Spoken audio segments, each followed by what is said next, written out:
younger, I remember my father decided to take me on our first deep sea fishing expedition.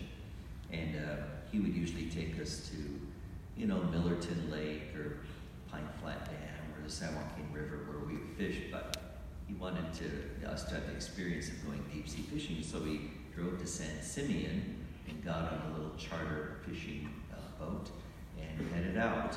There were about 25 of us, I guess, on the boat. We were all given a rod and reel, so we didn't have to worry about bringing our own gear.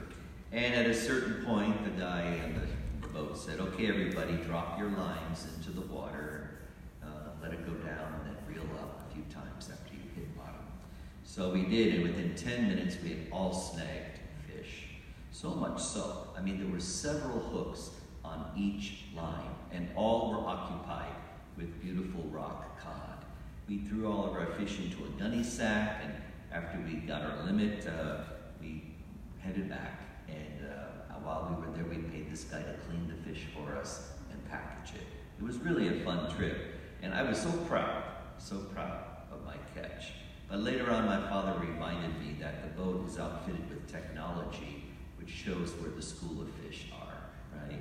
And so there was no real skill involved. Of course, that deflated my ego, and I thought that it was through my skill that I was so successful. In the gospel today, Jesus makes it clear that he could take unskilled fishermen and make them very successful in another line of work. I think the important thing about the story is not that Jesus knew where the fish were that gave the men such a great catch. The story is about how Jesus knew that these men would be successful in drawing people into the kingdom of God. Jesus knew exactly who he was calling. He knew their strengths and their weaknesses. He knew how each of them would contribute to his Father's plan of salvation. He also knew where to send them when the time came. If you read through Acts of the Apostles, it's very clear that Jesus is guiding the ship.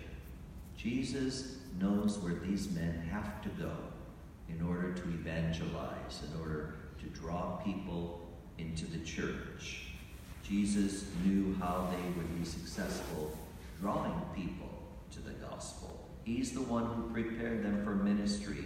Jesus was the one who made it happen. And I think if we think about this for ourselves, Christ knows us better than we know ourselves. He knows how we can best serve him.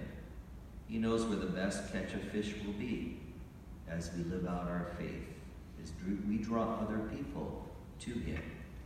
We have to work with them, of course. A good fisherman can't simply expect the fish to come to him. We have to work hard to attract people to God's gift of salvation.